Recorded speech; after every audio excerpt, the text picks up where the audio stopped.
Am I the a-hole for pretending to not know my grandparents? Just for background information, when I, 19 female, was 4 years old, my dad died. At his funeral, his parents told me, my mom, 28-year-old at the time, and my sister, 6-year-old at the time, that we are the reasons he died. They also kept his life insurance money that was supposed to go to my sister and I. Since then, my grandparents have refused contact with all three of us, and the only form of contact I have with them is them sending me and my sister a $50 gift card to Walmart twice a year, birthdays and Christmas. The last time I received a gift card from them was on my 10th birthday, and it was for Babies R Us. I haven't heard from them since. They live in Florida and I live in New York, so I have no chance of seeing them either. At least I thought. Flash forward to present day, 3 days ago now, I was in Walmart near my house to get a few things for my mom. When I walked past the pharmacy, I saw my dad's parents. I tried to hide in the aisles because I didn't want confrontation, but they saw me anyway. They started asking me a bunch of questions about my family's financial situations in college and if I'm married yet, stuff like that. I responded by saying, I have no idea who you are. They looked angry and shocked by this, but told me who they were, and after that, I told them I had no desire to talk to them and didn't have anything to say to them anyway. I started walking away and was just going to leave it alone, but then they said, "You're so disrespectful. We are your grandparents, and you need to treat us better than that. Your mom did a terrible job with you." After that comment, I turned around and went off on them. I said something along the lines of, "You are not my grandparents because you abandoned my sister and I after telling us we are the reasons for our dad's death, and you stole his money from us. Don't you dare talk about my mother either, because she did an amazing job with us without any help from you too. I'd be happy with never seeing your sorry faces again." I started to walk away again and heard my grandmother start to cry, but I kept walking. Am I the a-hole? They're technically my grandparents, but they did so many things that are unforgivable. Edit. Also, my dad was active in the military when he passed. The VA has been paying my sister and I a certain amount every month since his passing. I did not have access to this money until a year ago when I turned 18. To me, it doesn't seem like a coincidence that they showed up only a little while after I gained access to that money. Now for the top comments. Not the a-hole. They are essentially strangers to you, of their own volition. You reap what you sow. I couldn't have said it better myself. Not the a-hole. Indeed, I really admire Opie for knowing exactly what to say in that moment. I think fate put them together so Opie could set the record straight. Not the a-hole for sure. Not the a-hole, and for my money, I'd say they were quizzing you about your education and finances and marital status, because they are either in or about to be in dire straits money-wise. If they wanted to know all of that, they should have stayed in touch and not treated you so horribly. They live in Florida, but go to a Walmart in New York for their prescriptions? Right. I'd bet $1 they were going to try to hit you and your family up for money or lodging or something. That's what I was thinking. The only reason they'd have to come up to New York is for my aunt, Dad's sister. But even then, she lives an hour or so from me, and the Walmart where I saw them was 5 minutes down the road from my house. So why were they there, you know? Not the a-hole. If anything, you were nicer than they deserved. If they were so interested, where the hell were they for the last 15 years? Not the a-hole. What did they expect after literally stealing your inheritance completely and not contacting you with at least a phone call for literal years? Next story is titled, Am I the a-hole for leaving a family gathering and insisting mother-in-law apologize over M&Ms? My wife, 34 female, and I, 31 female, have 2 wonderful children, 4 male and 4 female twins. They were conceived with my wife's eggs, a known sperm donor, and I carried/birthed them. Both kids ended up being practical clones of my wife, so it's pretty clear to everyone who contributed the genetic material. My in-laws had everyone together at their house earlier this month. We're all vaccinated, and the weather was nice, so we had a barbecue. My kids were outside playing with their cousins, and sister-in-law, mother-in-law, and I were chatting in the kitchen. At one point, my twins run inside from playing and ask if they can have some M&Ms that they see on the counter. I tell them, no, we'll be eating in 15 minutes, you can have them after dinner. They run back out and mother-in-law excuses herself to go outside. A little bit later, sister-in-law and I get the call that food is ready. So we go outside, and I see my kids each have a little cup full of M&Ms that they are eating. I tell my kids that they knew they were not supposed to be eating those and took away the cups. Mother-in-law comes over and says that she gave them the M&Ms and they can have them. To which I replied, "No, they can't. It's dinner time. You were there when I told them no." Mother-in-law says again that they can have some chocolate, it's fine, and tries to take the cups out of my hands. We go back and forth with no, yes, no for a minute, prompting wife to start walking over to us, just in time to hear mother-in-law say, in front of my kids, "I'm saying it's okay. They aren't even your kids. They're wife's. Just give them the chocolate." Wife had mother-in-law repeat herself and said something like, "Absolutely not. We're leaving." I put the M&Ms on the nearest table, grabbed both my kids, who were now softly crying, and started to pack our stuff. The whole event erupted into chaos. Father-in-law screaming about the disrespect of us leaving, grandmother crying, brother-in-law and sister-in-law arguing with father-in-law, mother-in-law crying that her only daughter was abandoning her. It was a mess. After a couple hours at home, the kids seemed okay, but mother-in-law saying I'm not their mom really scared them.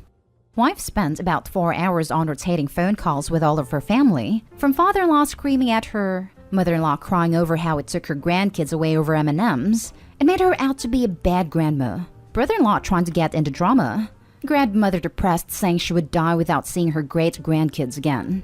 Wife's message to all of them was that mother-in-law needed to apologize to me and to our children for what she said. We made it clear that we would have no problem spending time with grandmother and brother-in-law's family, but we would not bring the kids around mother-in-law until she apologized. As you can guess, the apology has not happened, but the phone calls of guilt trips, yelling, and crying have not let up. I feel an apology is not even a big deal, and at this point, mother-in-law is making the choice not to see her grandkids. I want to hold firm, but I know how hard this all is on my wife, even if I really don't think it's my fault. Am I the a-hole for insisting on an apology? Not the a-hole. This was said specifically to inflict pain, to diminish your family. Even after an apology, not sure with that behavior I'd see her again. You birthed those kids. She knew exactly what it meant when she said it. Right? Over M&Ms, for Pete's sake. And it's not even about M&Ms. It's how she clearly doesn't respect/recognize Opie as a parent to her own children and will likely undermine her parental authority in the future. Not a a-hole. The argument wasn't over M&Ms. It was about mother-in-law disrespecting you as a parent. First by undermining you, and then by openly stating that she doesn't even consider you your children's parent, despite the fact that you grew them, birthed them, and are raising them. She implied that in her eyes, the only family that counts is genetics, not the people who are there for you every day, support you, protect you, and love you unconditionally. Her attitude is disgusting, and I'm so sorry she confused and frightened your children like that. She was 100% the a-hole. Just a cool little bit of info. The woman who carries the babies from donated eggs does have an effect on the baby's DNA. It has been found that the RNA of the birth mother interacts with the baby's DNA, turning on or off bits of the DNA. Not the a-hole. But please keep in mind that mother-in-law revealed how she really feels. She genuinely believes her parental rights supersede yours. And if you get some superficial apology, that's still a pretty lonely and scary place for you to be. You should definitely expect more than an apology. You need real contrition. Now for the next story. Am I the a-hole for telling my parents not to raise their new child like they raised me? Before I was born, my parents had my older brother who sadly passed away of SIDS. Off the bat, they were trying to have another baby boy, and had my 2 older sisters before they had me. As the only boy, I was basically made a prince, and my sisters were pushed aside. Everything was about what I wanted. There was nothing I did that was ever wrong in their eyes, and anything to make me happy. Safe to say, I was a spoiled, entitled little brat that my sisters resented. That entitlement lasted until adulthood decided to hit me with a brutal reality that the world did not in fact revolve around me. A couple failed relationships later, I had to accept I was the problem and have tried to turn things around. I've been in therapy for a couple years to work out my problems and not be a total prick. My parents, by some miracle, decided to have a baby in their 50s. We're all shocked, but it's their lives, you know? Our little brother is a few months old, and finally we all got together to see him for the first time now that we're vaccinated. Later on in the day, I told my dad that I just hope they do it different this time around. They asked me what I meant, and I pointed out like it was obvious. The way they treated me compared to how they did my sisters. Obviously, my problems are my own fault, and I take responsibility for my past actions. But the way I was raised is where a lot of those issues developed once I reached adulthood, and that negatively impacted my relationships. I'm 25 years old and only barely know mending my relationship with my sisters after years of dysfunction. My sisters chimed into the conversation too, and agreed they kinda messed up. All that was suggested was not to spoil our brother so much. Don't give in to every tantrum and actually discipline him. Our parents got pretty defensive quick, and we dropped the conversation. My dad has told me I had no right to critique their parenting, or make any suggestions that they do things any different when they never did anything wrong. This has really upset them, and they're pretty mad that we ganged up on them. Technically, I started it, so that's why I wanted to ask if maybe I took it too far bringing this up, and if I'm the a-hole. Now for the top comments. Not the a-hole. Tell your dad that as a victim of their parenting, you have every right to critique it. That you are the one who decides if they did anything wrong, not them. Especially since they say they didn't do anything wrong, even if OP's proof. They very much did a lot wrong. Dad, we did nothing wrong. OP, hello Dad, I'm nothing. From what you are telling us, not the a-hole. Because you criticized your parents out of concern for your little brother, not for retaliation or something. That your sisters are agreeing should let them see in theory that they are not as perfect as they think. Oh, and about the did nothing wrong part, you can also be wrong by doing nothing. You don't need to do something for that. Letting a child having their way and doing nothing, for example. So they may not have done anything, but the lack of parenting is there. You make a good point about the doing nothing. I agree with you there. Not the a-hole, if you're an adult, and your adult sisters also agree that your parents could have done a better job. The only acceptable response would be for them to take your critiques and learn from them. If your sisters agreed almost immediately after you brought it up, it means they've agreed this whole time, and each didn't want to be the first to say it. So don't feel bad that you sparked unnecessary dialogue.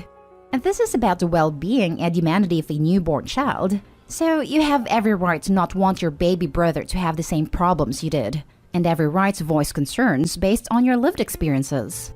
I hope that your parents do better this time around. Add it, I'm also glad that you've made up with your sisters, because coming from an only girl, it can be absolutely infuriating when my parents treat my brothers like kings and me like a maid. Good on you for being better.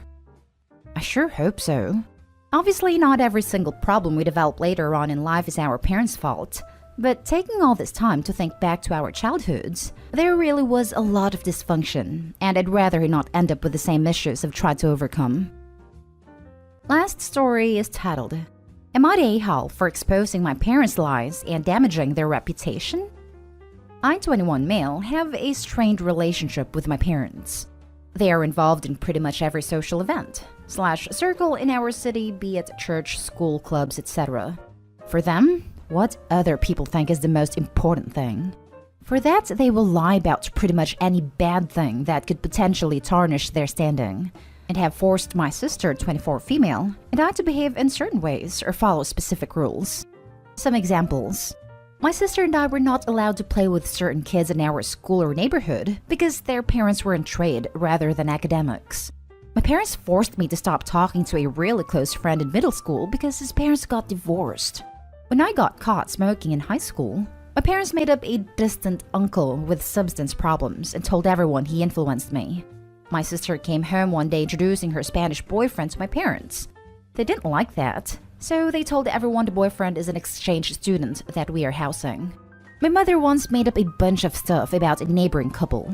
Stuff like her husband is cheating, she does it out contents to pay the bills. Of course, she always claims to have heard it from someone else, who heard it from someone else, etc. I could list plenty more, but there's text limit. Now recently, I was near my hometown visiting a friend, and I ran into the leader of a church group I was part of. I was pretty engaged in that group, so we sat down for a coffee and talked about the good old times. He asked me about my studies and how my fiancé is doing. I was confused and told him I'm not studying and don't have a fiancé. Turns out my parents made up a bunch of lies to cover the fact that I decided to go for an apprenticeship and turned out to be gay.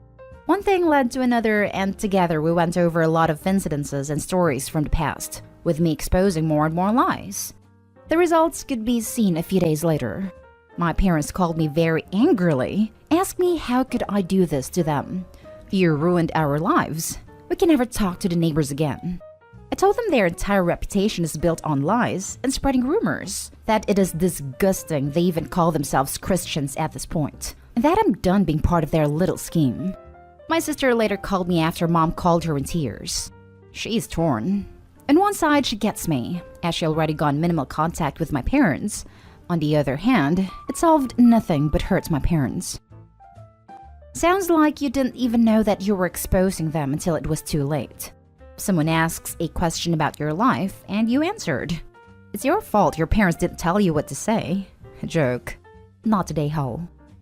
Don't know if it changes your voting, but I was very much aware that the group leader would spill the beans. This is a small town, and gossip is his lifeblood. I knew he would not keep it to himself and that it would spread. Still doesn't mean your parents should lie to save their reputation. Your parents dug this hole for themselves. Now they're just being outed as racists, homophobes, and they don't like it. If you have to lie to have a good reputation, you don't have one. They deserve it. Not only that, but imagine the lives they, the parents, have already ruined. I'd be grateful to finally be vindicated over their BS. Not today, Hull. Consequences of their own actions, really. That's the best way to put it. You reap the seeds you sow.